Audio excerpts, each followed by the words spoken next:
Ireland, a lush emerald jewel in the Atlantic, has always captivated the imagination of conquerors and settlers alike. Its rolling green hills, rugged coastlines, and fiercely independent people made it both a prize and a challenge for any foreign power daring enough to try to claim it.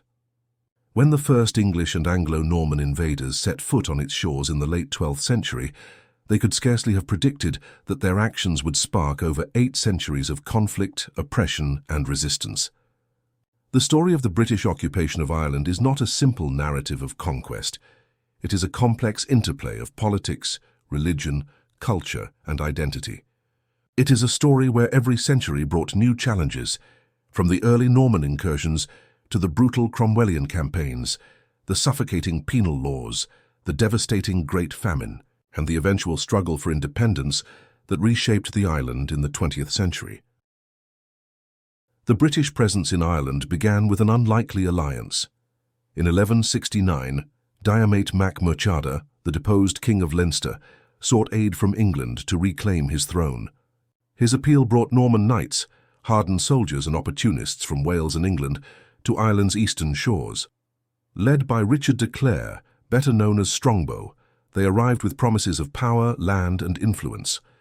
By 1171, King Henry II of England, wary of his subjects gaining too much independent power, arrived in Ireland himself, claiming authority over the island and establishing the Lordship of Ireland under papal approval. The English crown now had a foothold on the island, but not full control. In reality, English rule in this period was limited. The settlers carved out territories around Dublin, an area that became known as the Pale. But beyond it, Gaelic Ireland thrived, ruled by powerful chieftains who maintained native customs, language, and Brehon law. For centuries, these two worlds, the English Pale and Gaelic Ireland, existed side by side with periods of tension, intermarriage, and fragile truces. By the late medieval period, however, English authority had weakened. Many Norman families, now known as the Old English, assimilated into Irish culture, speaking Gaelic and marrying into native clans. This cultural blending frustrated the English crown and laid the foundation for future attempts to impose greater control. The early 16th century marked a dramatic shift in the relationship between England and Ireland. What had once been a relatively loose form of lordship, confined mostly to Dublin and its surrounding Pale, began to transform into a determined effort at total conquest and assimilation. This period, dominated by the Tudor monarchs, reshaped Ireland in ways that would have lasting and often tragic consequences. When Henry VIII ascended to the throne in 1509, Ireland was still a patchwork of Gaelic kingdoms and semi-autonomous Norman lordships. But the political upheaval caused by Henry's break with the Roman Catholic Church in the 1530s reverberated across the Irish Sea. In 1542, Henry declared himself King of Ireland, replacing the title of Lord of Ireland and signalling a move toward direct sovereignty. The policy of surrender and regrant was introduced. Gaelic chieftains were offered English titles and protection in exchange for pledging allegiance to the crown and adopting English laws and customs. While some Irish leaders accepted these terms, many resisted. To the Irish, their ancient customs, land rights, and Catholic faith were non-negotiable. What followed was a series of conflicts, as the crown sought to subdue rebellious regions and replace native systems with English authority. Under Elizabeth I, the policy of consolidation grew even more aggressive. Her administration began a process that would become infamous: the plantations, the systematic confiscation of Irish lands to settle English and later Scottish Protestants. These policies escalated tensions, sparking rebellions across the island. Among the most significant was the Desmond rebellions in Munster during the 1560s and 1570s. The Crown responded with ruthless efficiency, laying waste to vast swathes of countryside, displacing thousands, and paving the way for the Munster Plantation, one of the earliest large-scale efforts to transform Ireland through colonization. By the final decade of the 16th century, resistance coalesced under the leadership of Hugh O'Neill, the Earl of Tyrone, in what became known as the 9 Years' War. Backed by Spanish aid and commanding a coalition of Gaelic lords, O'Neill came dangerously close to driving the English out of Ireland entirely. The conflict reached its climax at the Battle of Kinsale in 1601, where combined Irish and Spanish forces faced the English army. Despite their numerical strength, the Irish suffered a devastating defeat due to poor coordination and English naval dominance. This loss marked the collapse of the last major Gaelic resistance. In 1603, shortly after Elizabeth Verm's death, the war officially ended. The Treaty of Mellifont offered amnesty to Irish leaders, but the victory had already signaled the beginning of a new era, one where English control would no longer be confined to the Pale, but would instead extend across the entire island. The Tudor conquest also deepened religious divisions that would shape Ireland for centuries. The Reformation had entrenched Protestantism in England, while the vast majority of the Irish population remained devoutly Catholic. Efforts to impose Protestant worship in Ireland failed to gain traction, instead fueling resentment and strengthening the link between Catholic faith and Irish identity. Culturally, the Gaelic way of life came under sustained assault. English administrators and settlers viewed native customs, language, and governance as barbaric and inferior. The suppression of Brehon law, the decline of Irish bardic traditions, and the destruction of monastic centres all eroded traditional Irish society, though never completely erasing it. The defeat of O'Neill and his allies in the 9 Years' War and the subsequent flight of the Earls in 1607, when many Gaelic nobles fled Ireland for continental Europe, marked the definitive end of the Gaelic order. Their departure left a power vacuum that England quickly exploited, ushering in the next and perhaps most transformative phase of colonization, the Ulster Plantation. The dawn of the 17th century brought monumental changes to Ireland. The defeat of the Gaelic lords during the 9 Years' War and the flight of the Earls in 1607 left Ireland leaderless, vulnerable, and ripe for transformation. Under the rule of the Stuart monarchy, England, and increasingly Scotland, accelerated their efforts to integrate Ireland into their empire, stripping the island of its remaining autonomy and reshaping its social, political, and religious landscape. This era was defined by plantation colonization, brutal warfare, religious persecution, and the deepening chasm between Protestant settlers and the native Catholic Irish.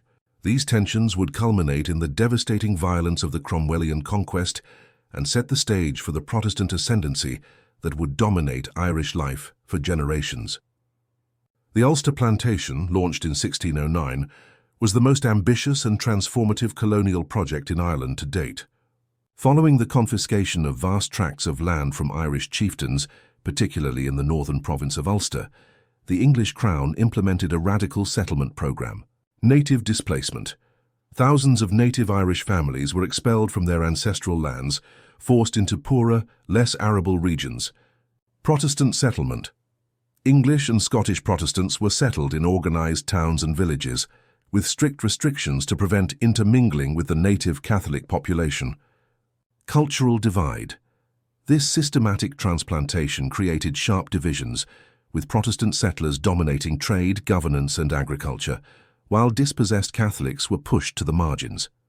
The Ulster Plantation permanently altered the demographic and cultural fabric of Northern Ireland, laying the foundation for the sectarian divisions that would plague the region for centuries.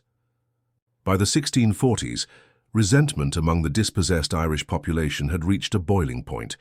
Anger over land confiscations, economic marginalization, and religious persecution under Protestant governance erupted in the 1641 Irish Rebellion. The uprising, which began in Ulster, quickly spread across the island. Rebel forces targeted English and Scottish settlers, resulting in violent reprisals and massacres on both sides.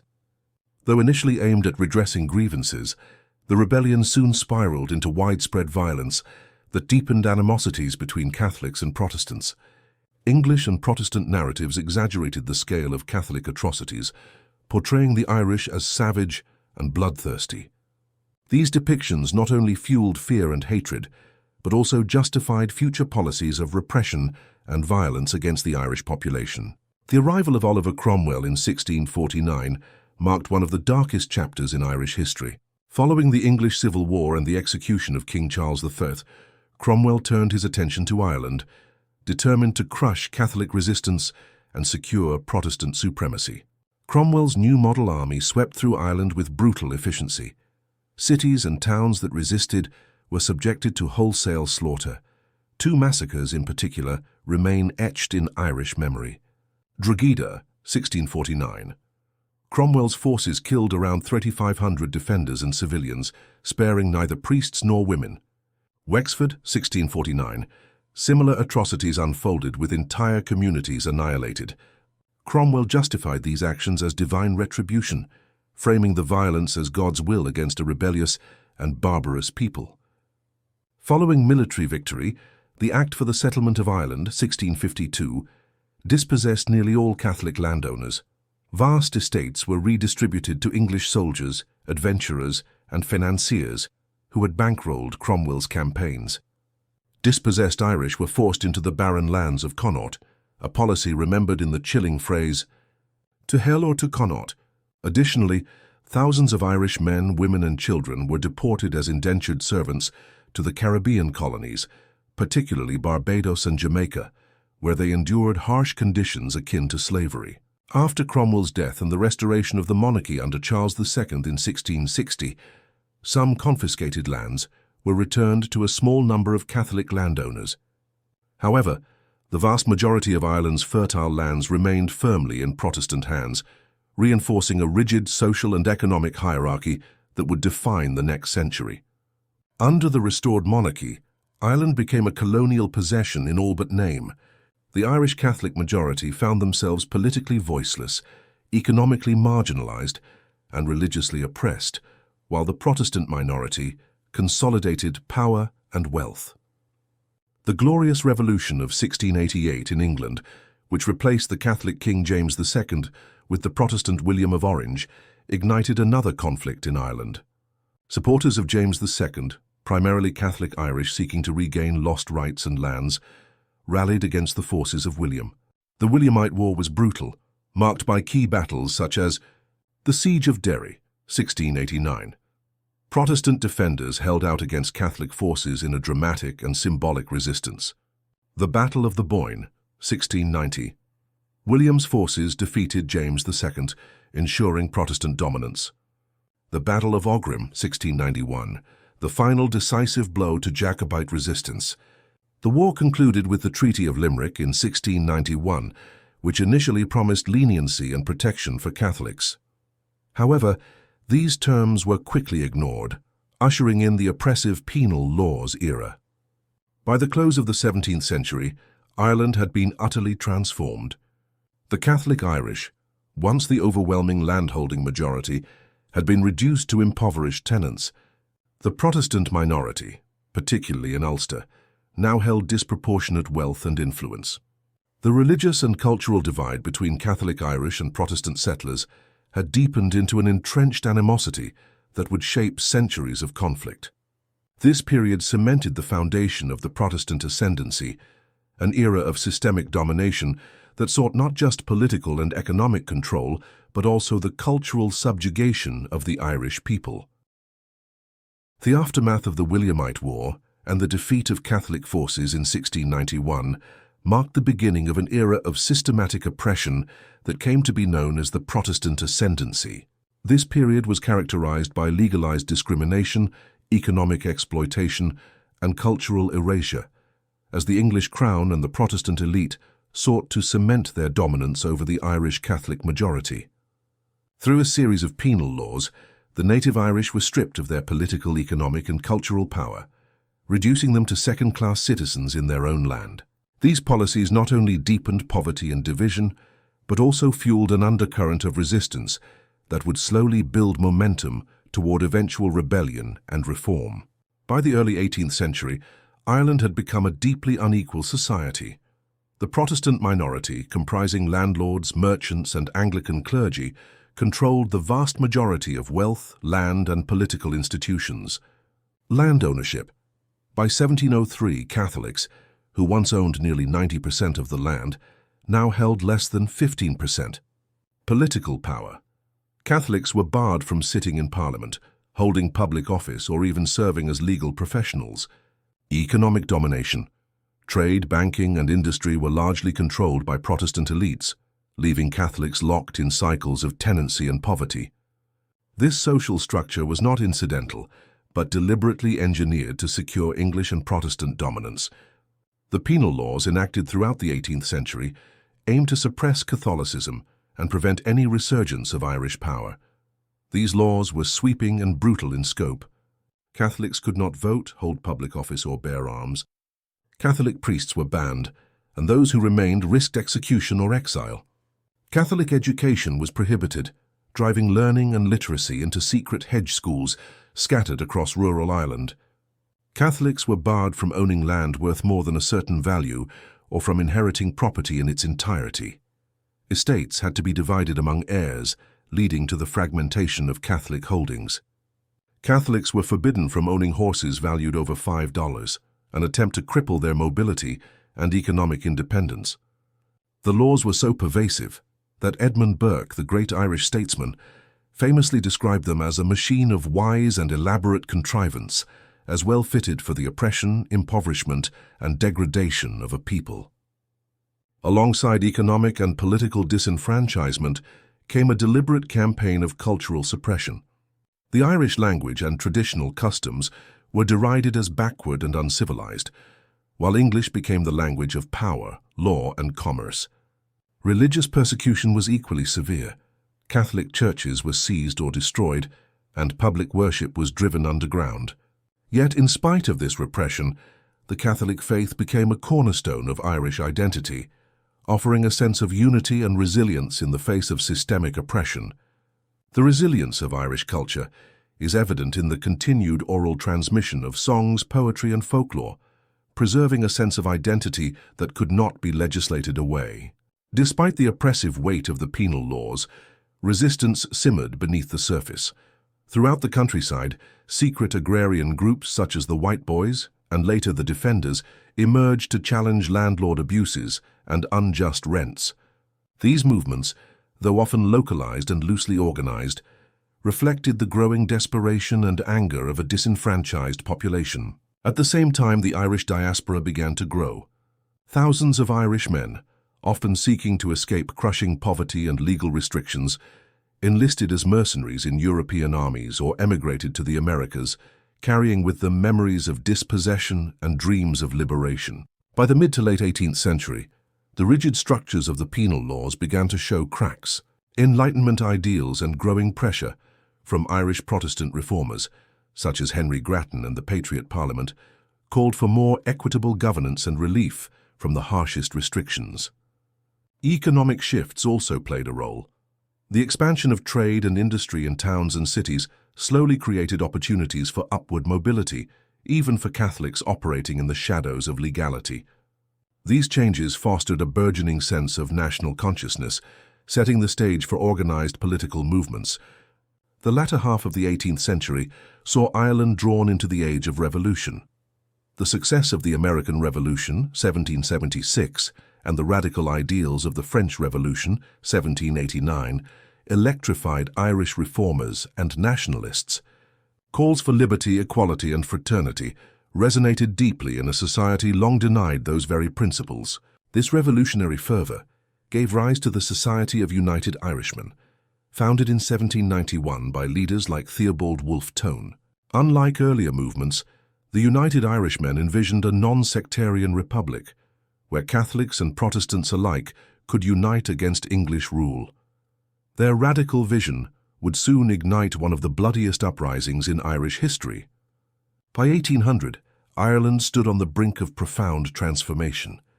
The penal laws had created deep scars, but also hardened the resolve of a people unwilling to accept permanent subjugation. The island was now a cauldron of political unrest, economic hardship, and revolutionary energy, poised to erupt into open defiance. This era of cultural suppression and systemic inequality would not only fuel the Great Rebellion of 1798, but also shape every struggle for Irish autonomy in the centuries to follow. The dawn of the 19th century in Ireland was a time of profound upheaval. The oppressive weight of the penal laws, centuries of economic exploitation, and the inspiring winds of revolution from America and France converged to create a moment where hope and tragedy intertwined. This period, marked by the 1798 rebellion, the Act of Union, and the horrors of the Great Famine, would forever alter Ireland's relationship with Britain and deepen the scars of occupation. The late 18th century saw the rise of the Society of United Irishmen, founded in 1791 by visionaries such as Theobald Wolfe Tone, Samuel Neilson, and Henry Joy McCracken. Their goal was radical and revolutionary, to create a non-sectarian Irish republic, uniting Catholics, Protestants, and dissenters against British rule. Inspired by the American War of Independence, 1775-1783, and the French Revolution, 1789, the United Irishmen envisioned a nation built on liberty, equality, and fraternity. They rejected the divisions that British policies had long fostered between Protestant settlers and native Catholics, instead seeking solidarity in the shared cause of freedom. By 1798, tensions had reached a breaking point. Years of repression, economic hardship, and the harsh suppression of political dissent created a tinderbox. When rebellion erupted, it did so with a ferocity and passion that shocked the British establishment. The rebellion began in Ulster, where Presbyterian radicals rallied against British dominance, and quickly spread to Leinster and Wexford, where Catholic peasants joined the fight. Armed with pikes, makeshift weapons, and revolutionary zeal, tens of thousands rose against a far better equipped British army. For a brief moment, the dream of an independent Ireland seemed within reach. Rebel victories in Wexford, such as the capture of Enniscorthy, showcased the potential power of a united movement. Yet the rebellion was crushed with brutal efficiency. British forces, aided by loyalist militias, unleashed a reign of terror. Thousands were executed without trial. Villages were burned and civilians massacred. Reports of torture and systematic brutality spread across the island. By the end of 1798, as many as 30,000 Irish men and women lay dead. Wolfe Tone himself was captured and, refusing a show trial, died in prison, a martyr to the cause of Irish independence. The failure of the rebellion was devastating, but its legacy endured. The vision of a united independent Ireland transcended generations, inspiring future nationalist movements. At the same time, the uprising deepened British suspicion and repression, reinforcing the systemic violence that defined the occupation. In the wake of the rebellion, Britain sought to tighten its grip on Ireland. The result was the Act of Union, which came into effect on January 1, 1801, creating the United Kingdom of Great Britain and Ireland. The Union was sold as a means to bring stability, prosperity, and representation for Ireland in the British Parliament. In reality, it was a mechanism for greater control. The Irish Parliament in Dublin was abolished. Representation in London was limited and often ineffective. Economic benefits promised to Ireland rarely materialized, and systemic inequality persisted. For the Catholic majority, the Union brought no relief from discrimination. Hopes for Catholic emancipation were raised during negotiations, but quickly dashed, leaving deep resentment and fueling new waves of political agitation. The early 19th century also saw the rise of charismatic leaders like Daniel O'Connell, known as the Liberator. Through relentless activism, O'Connell built a mass political movement advocating for Catholic emancipation, the right of Catholics to hold public office and participate fully in civic life. His efforts bore fruit in 1829, when the Roman Catholic Relief Act was passed, a landmark moment that chipped away at centuries of legal oppression. Yet while emancipation offered symbolic progress, the vast majority of Irish Catholics remained trapped in grinding poverty, tied to the land as tenant farmers under exploitative landlords. No chapter of Irish history is as harrowing or emblematic of colonial injustice as the Great Famine, known in Irish as An Gorta Mór, the Great Hunger. In 1845, a fungal blight struck the potato crop, the staple food of the Irish poor. Within a year, vast stretches of farmland yielded nothing but rotting, blackened plants. By 1846, the crisis had escalated to full-blown catastrophe. For a population heavily dependent on the potato, the blight meant immediate starvation. Yet despite the scale of the disaster, Ireland continued to export grain, meat, and dairy to Britain, revealing the brutal priorities of colonial economics. British responses ranged from indifference to deliberate cruelty. Officials like Charles Trevelyan dismissed calls for substantial aid, viewing the famine as a form of divine providence or a market correction. Relief programs, when offered, were often inadequate, temporary, or tied to humiliating conditions. The result was catastrophic. 1 million dead from starvation and disease. Another million forced into exile, boarding coffin ships bound for North America, Australia, and Britain. Rural communities devastated, with entire villages wiped off the map. The famine left indelible scars on Irish society. Population collapsed from over 8 million to just over 6 million by 1851. The collapse of the rural social order, as families were torn apart by death or emigration. Deepening resentment toward British rule, with the famine seen, rightly, as a man-made catastrophe exacerbated by colonial exploitation and neglect. The Irish diaspora that spread across the globe carried with them memories of hunger, loss, and injustice, forging transnational networks that would later support Irish nationalist movements. The trauma of the famine transformed Irish politics. Out of the devastation emerged new movements, demanding not just reform, but self-determination. Organizations like the Young Ireland movement sought to reclaim Irish pride and sovereignty, fusing cultural revival with political activism. The famine had exposed the inhumanity of colonial governance, and for many it marked the point of no return. The call for freedom grew louder, setting the stage for the revolutionary and nationalist movements that would define the latter half of the century. The aftermath of the Great Famine left Ireland profoundly scarred, its population decimated, its economy crippled, and its people scattered across the globe. But out of this deep well of suffering and injustice emerged a new powerful force, nationalism. From the mid-19th century to the dawn of the 20th, Ireland witnessed a political and cultural awakening that would redefine the struggle for freedom and lay the foundation for independence. By the 1850s, Ireland was a changed country. The famine had accelerated emigration, reducing the population by millions. Those who remained often lived in abject poverty, working as tenant farmers under an oppressive landlord system that kept rural communities in a state of dependency. Yet this devastation also planted the seeds of transformation. The famine shattered illusions that British governance could ever serve Irish interests, fueling widespread resentment and a determination to reclaim autonomy. One of the earliest organized expressions of this renewed spirit was the rise of the Fenian Brotherhood, founded in 1858 by John O'Mahony in the United States and James Stephens in Ireland.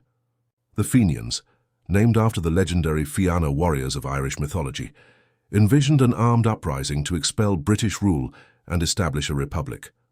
The Fenians drew strength from the Irish diaspora, particularly in the United States, where emigrants, many of them famine survivors or their children, sent funds and arms to support the cause.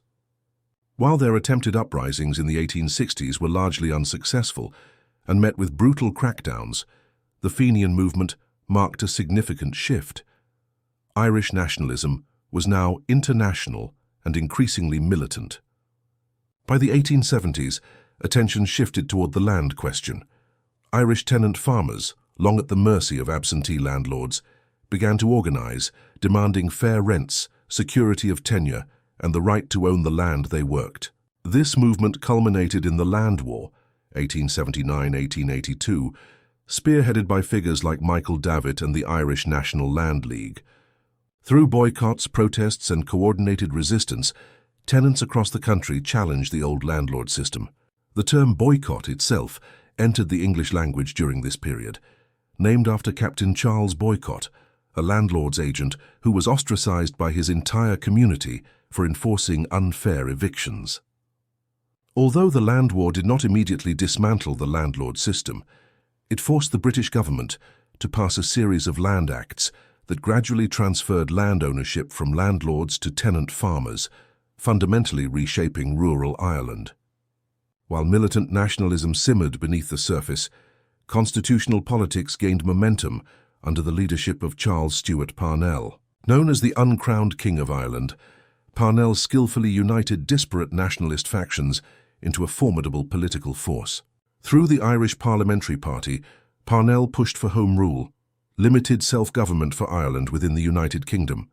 His leadership electrified Irish politics, rallying both rural and urban communities behind the dream of political autonomy.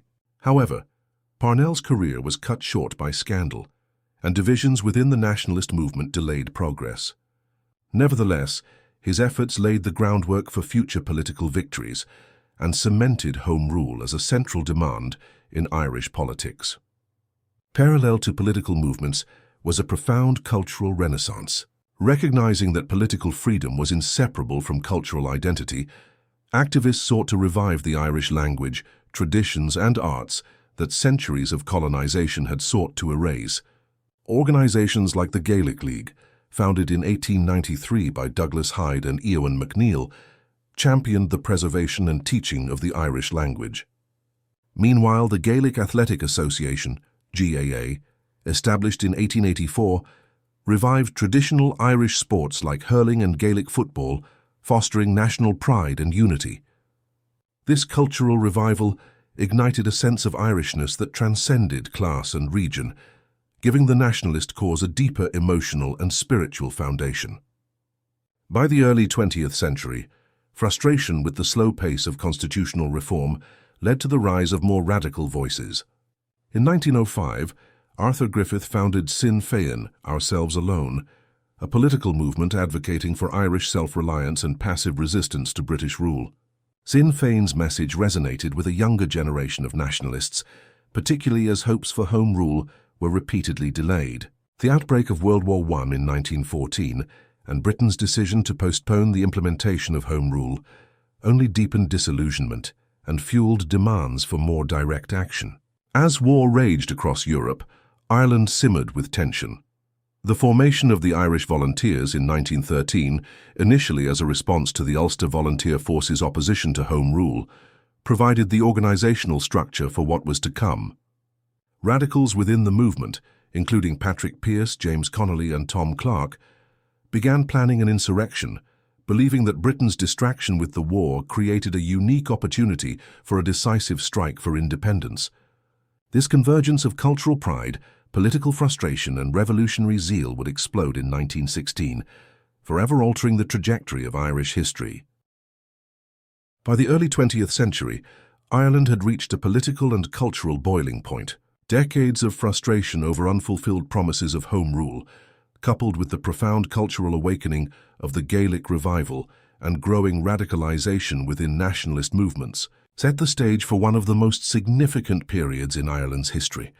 From the Easter Rising of 1916 to the Anglo-Irish Treaty of 1921, this era marked the transition from resistance to revolution, transforming the dream of independence into a tangible reality, though one achieved at immense cost and accompanied by deep divisions that still reverberate today. The Easter Rising was the spark that ignited the modern fight for Irish independence. Planned in secrecy by a coalition of the Irish Republican Brotherhood, IRB, Irish Volunteers, and the Irish Citizen Army, the Rising aimed to seize control of Dublin and declare an Irish Republic while Britain was distracted by the Great War. Figures such as Patrick Pearse, James Connolly, Joseph Plunkett, and Thomas Clarke believed that an armed insurrection, even if doomed militarily, would awaken the Irish people to the necessity of full independence. Their vision was radical and symbolic, to declare Ireland not as a subject territory seeking autonomy, but as a sovereign nation demanding recognition and respect on the global stage. On Easter Monday, April 24, 1916, roughly 1,200 rebels took to the streets of Dublin, seizing key locations including the General Post Office, GPO, which became the headquarters of the uprising. From its steps, Pearse read the Proclamation of the Irish Republic, a stirring declaration of independence that resonated deeply across the island. For a week, Dublin became a battlefield. British forces, initially caught off guard, quickly regrouped and brought overwhelming firepower to bear, bombarding the city and reducing much of central Dublin to ruins.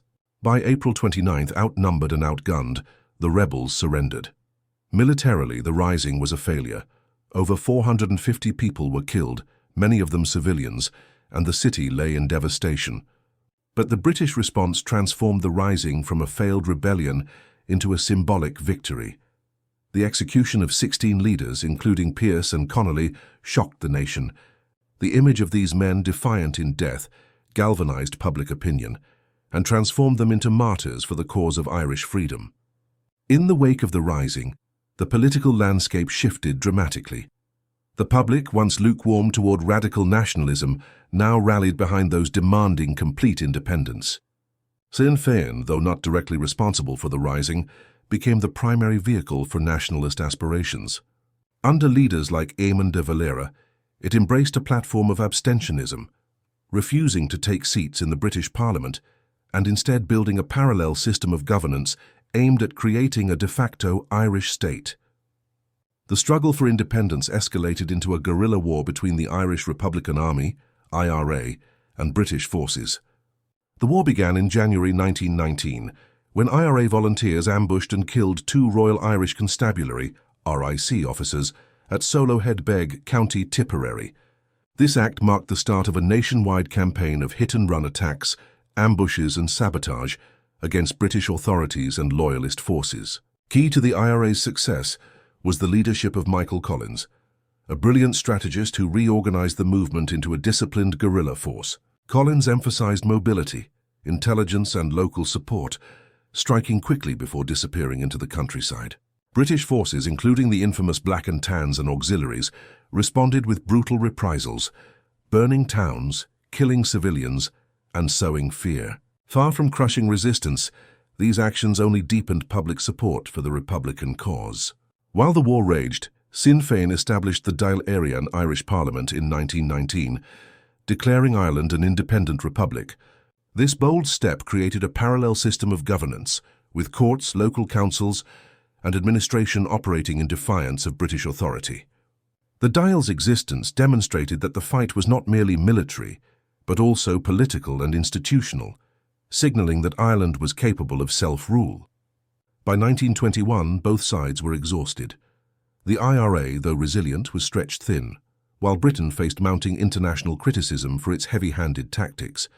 Negotiations began, leading to the signing of the Anglo-Irish Treaty in December 1921. Key provisions of the treaty: creation of the Irish Free State as a self-governing dominion within the British Empire, partition of the island, with 6 counties in Ulster remaining under British control as Northern Ireland, an oath of allegiance to the British Crown for members of the new Irish Parliament. The treaty was a bittersweet victory.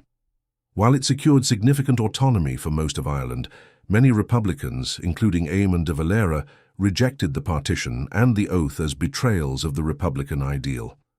The disagreement split the nationalist movement and plunged the country into the Irish Civil War, 1922 to 1923, pitting pro-treaty forces under Michael Collins against anti-treaty factions. The war was bitter and fratricidal, leaving deep wounds in Irish society even after the pro-treaty side emerged victorious. The period from 1916 to 1921 transformed Ireland. It shifted the nationalist cause from the fringes to the mainstream, demonstrated the effectiveness of guerrilla resistance, and forced Britain to negotiate with Irish leaders. Yet the price of independence was high.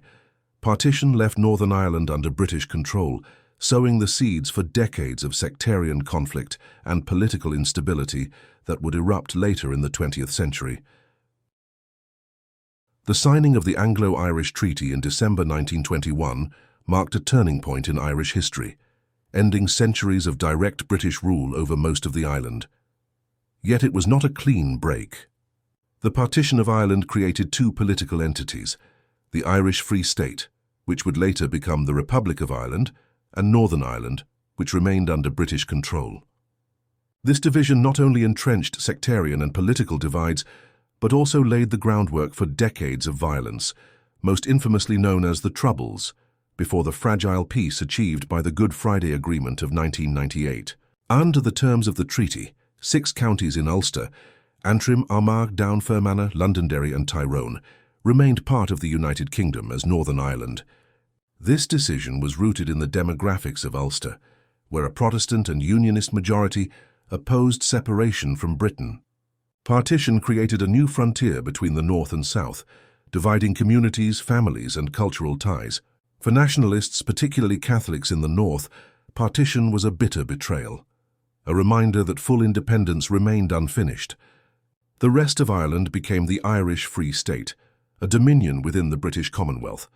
Though nominally independent, it required elected officials to swear an oath of allegiance to the British Crown.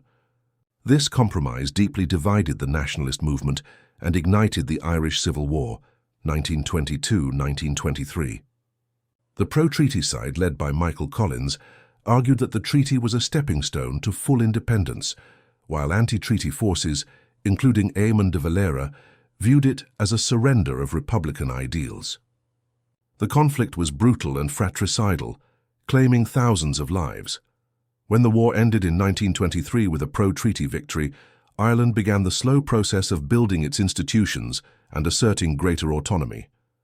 Throughout the 1930s and 1940s, under de Valera's leadership, the Irish Free State gradually distanced itself from Britain. The Oath of Allegiance was abolished. A new constitution in 1937 renamed the state Air Ireland and asserted sovereignty. In 1949, the Republic of Ireland was formally declared, severing the last symbolic ties to the British monarchy. Yet for the North, life under British rule would grow increasingly fraught. Northern Ireland, under Unionist control, quickly became a state of deep inequality. Power rested firmly in the hands of the Protestant Unionist majority, leaving the Catholic nationalist minority politically marginalized, economically disadvantaged, and often subjected to systemic discrimination. Voting rights were manipulated through gerrymandering. Catholics faced limited access to quality housing, education, and employment. Policing and security forces, such as the Royal Ulster Constabulary, RUC, were viewed as instruments of Unionist dominance. For decades, these injustices simmered, with sporadic outbursts of violence but little organized resistance. That would change in the 1960s. The late 1960s ushered in a period of profound upheaval and violence, known simply as the Troubles, a 30-year conflict that would claim over 3,500 lives and leave deep scars on communities across Northern Ireland and beyond. Inspired by the American civil rights struggle, nationalist communities in Northern Ireland began to organize protests demanding equal rights, fair housing, and an end to discrimination. These demonstrations, though peaceful, were often met with brutal crackdowns by police and loyalist groups. The violent response radicalized many within the nationalist movement, and calls for civil reform increasingly gave way to demands for outright independence or unification with the Republic of Ireland. By the early 1970s, the conflict had escalated into full-scale violence. The Provisional Irish Republican Army, IRA, emerged as the dominant paramilitary group, advocating armed resistance against British rule, targeting soldiers, police, and economic infrastructure. On the other side, loyalist paramilitaries such as the Ulster Volunteer Force, UVF, carried out retaliatory attacks, often targeting Catholic civilians. The British Army, deployed in 1969 under the guise of maintaining order, quickly became a symbol of occupation, particularly after events like Bloody Sunday in 1972, when British soldiers killed 14 unarmed civil rights marchers in Derry.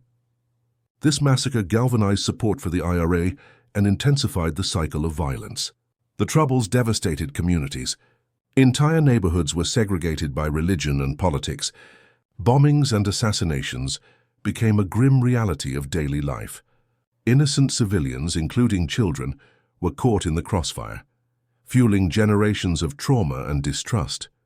Throughout the 1970s and 1980s, numerous efforts were made to broker peace, from the Sunningdale Agreement, 1973, to the Anglo-Irish Agreement, 1985, but each faltered amid violence and deep mistrust. However, behind the scenes, quiet dialogue began to take shape, with moderates on both sides recognizing that the conflict could not be won militarily. After years of negotiation, compromise, and international mediation, the Good Friday Agreement, GFA, was signed on April 10, 1998. This historic accord, supported by both the British and Irish governments, as well as most political factions within Northern Ireland, marked a turning point toward peace. Key provisions of the GFA: shared governance through a power-sharing assembly in Northern Ireland, recognition of the right to identify as British, Irish, or both, commitment to the principle of consent, meaning Northern Ireland would remain part of the UK unless a majority voted otherwise. Decommissioning of paramilitary weapons and reform of policing institutions. The agreement was endorsed by overwhelming majorities in referendums north and south of the border, signaling a collective yearning for peace after decades of bloodshed. While the GFA significantly reduced violence and opened the door to dialogue, peace has been fragile. Sectarian tensions, political instability, and occasional outbreaks of violence remain part of Northern Ireland's reality. Events like Brexit have reignited debates over borders, identity, and sovereignty, demonstrating that the legacy of partition and occupation remains unresolved even in the 21st century. The signing of the Good Friday Agreement, GFA, in 1998 marked a watershed moment in Irish history, closing, though not entirely healing, one of the darkest chapters of violence and division. For the first time in centuries, there was a shared sense that lasting peace was possible.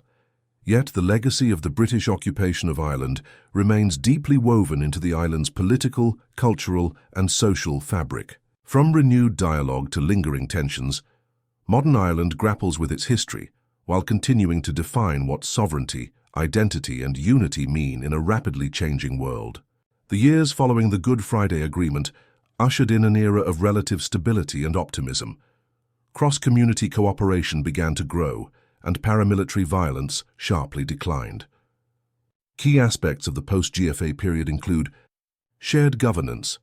The Northern Ireland Assembly, though fraught with political tension, provided a platform for dialogue between Unionists and nationalists. Demilitarization. The British Army ended its decades-long operation in Northern Ireland in 2007, signalling a shift from conflict to reconciliation. Economic and cultural growth. Cities like Belfast and Derry experienced revitalization, with investments in infrastructure, education, and tourism breathing new life into communities once devastated by violence. Yet the peace remains fragile. Sporadic violence, political deadlocks, and deep-rooted mistrust remind the world that the wounds of the past cannot be erased overnight. The Brexit referendum of 2016 introduced new complexities to the Irish question. The decision by the United Kingdom to leave the European Union raised urgent concerns about the border between Northern Ireland and the Republic of Ireland, which had effectively become invisible under EU agreements.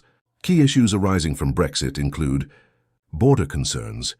The prospect of a hard border threatened the delicate balance established by the GFA, potentially reigniting tensions. Identity politics.